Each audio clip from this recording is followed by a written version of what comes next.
Olá, alunos! Tudo bem com vocês? Animados para a aula de hoje? Eu tenho certeza que ela vai ser maravilhosa. Na nossa aula de história de hoje, falaremos sobre os primeiros habitantes do Brasil, os povos indígenas. Você sabia que a nossa região, a região norte, abriga a maior quantidade de povos indígenas do Brasil? É isso aí, minha gente! Os historiadores afirmam que os indígenas chegaram nas terras brasileiras há cerca de 65 mil anos atrás, maior tempão, e eles vieram da Ásia. Quando os portugueses aqui chegaram, já existiam centenas de nações indígenas, algumas tão diferentes das outras, como é diferente o Brasil da Inglaterra. Os indígenas já viviam com suas crenças, seus costumes e seus hábitos, que inclusive eram muito diferentes dos hábitos europeus. Um desses pontos de diferença era o nomadismo e o seminomadismo.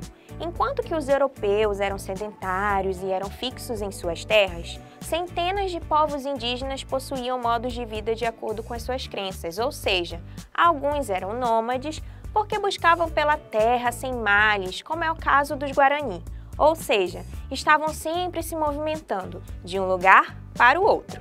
Outros já eram meio que seminômades, sabe? Que eles iam se mudando conforme os recursos naturais iam acabando. Então, se aquela árvore de maçã não estava mais dando maçã e não tinha mais nenhuma outra fruta por perto, eles iam para outro local, porque eles não sabiam plantar e eles ainda não tinham esse costume de cuidar dos animais.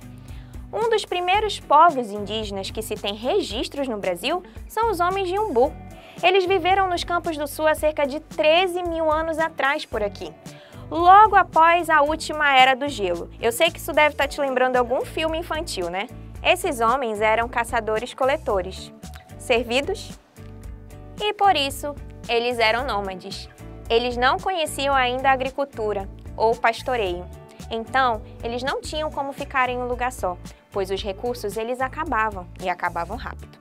Mas algo, de repente, mudou, gente. Há 10 mil anos atrás, o homem fez uma das maiores descobertas da humanidade. Professora, o iPhone? Professora, o computador? Não, minha gente, a agricultura. Isso mesmo. E como a agricultura deu certo. Até hoje a gente pratica e consome coisas vindo da agricultura, assim como os povos indígenas do Brasil. Mas, peraí, professora, e por que a agricultura mudou o estilo de vida dos indígenas e influenciou até mesmo o nosso jeito de viver?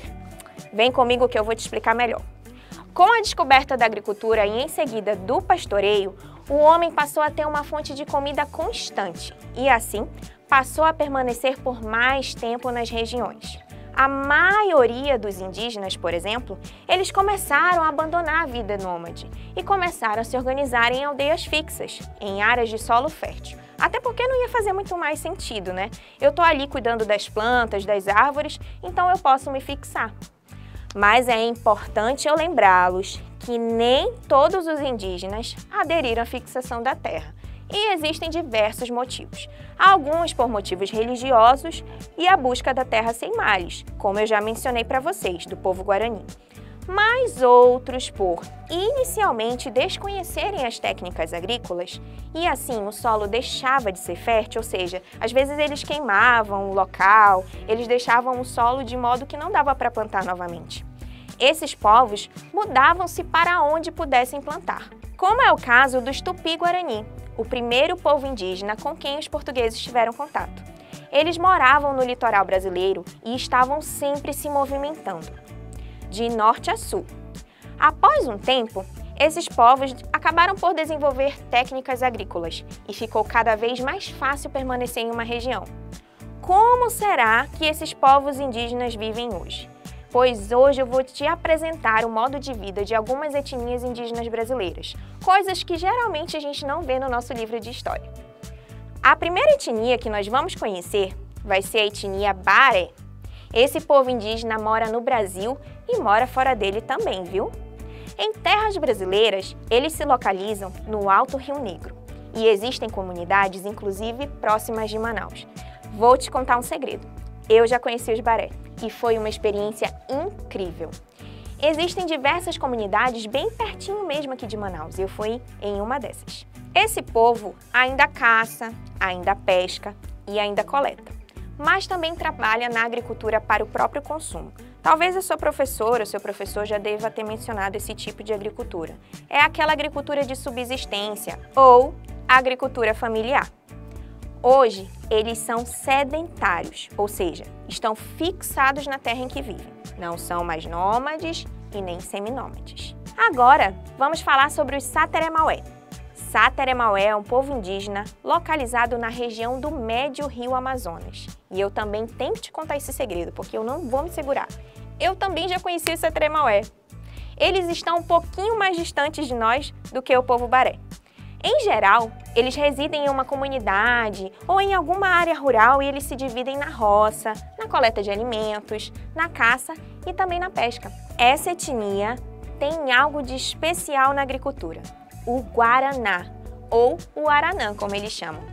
Eles possuem diversos guaranazais e do Guaraná ralado na água, eles produzem uma bebida cotidiana, que é consumida por eles em diversos momentos, inclusive de modo coletivo, no dia a dia, em rituais, etc. O mais interessante é que a etnia fez do Guaraná um item comercial e possui uma marca que vende até mesmo fora do Brasil. Olha que incrível! Agora, vamos conhecer um pouco sobre os Camaiurá? Camaiurá é um povo indígena que está localizado no Parque do Xingu. Ele já está um pouquinho longe de nós, lá na área do Alto Xingu, no centro-oeste do Brasil.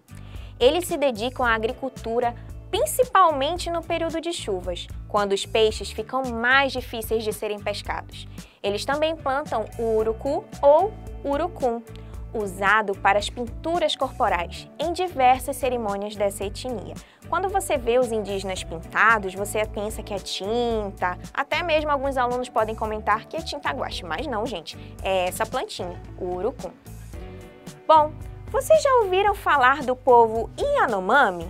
E estamos voltando para o Amazonas novamente. Só que os Yanomami, além do Amazonas, também vivem na Roraima e na Venezuela.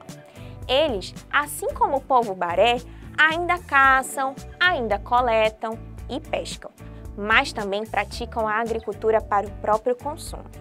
Hoje, eles são considerados sedentários, ou seja, estão fixados na terra em que eles vivem. Agora, vamos exercitar o que nós aprendemos na aula de hoje? Está na hora da atividade.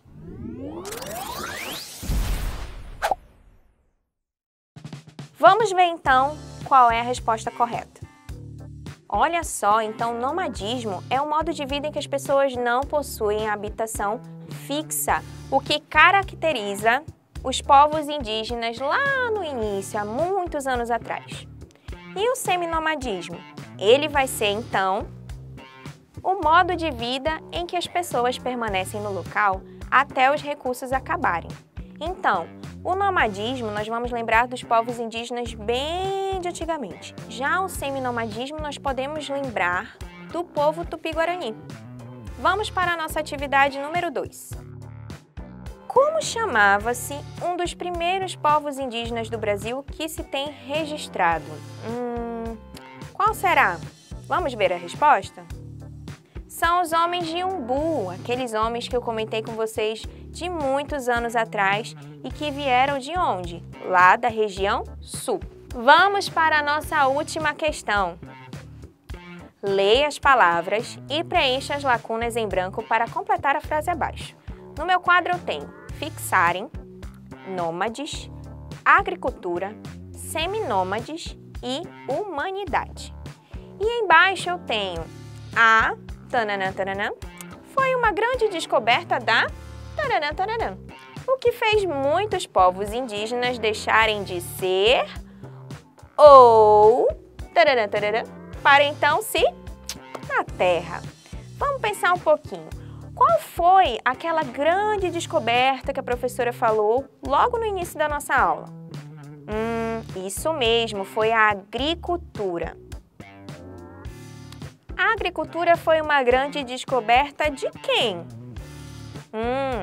Da humanidade. O que fez muitos povos indígenas deixarem de ser nômades ou seminômades, para então se fixarem na terra. Olha que legal! Queridos estudantes, na aula de hoje aprendemos sobre o processo de fixação da terra dos indígenas no Brasil e como algumas etnias vivem hoje. Fiquem à vontade para pesquisar sobre outros povos indígenas e descobrir como eles vivem atualmente, assim como eu. Até a próxima aula!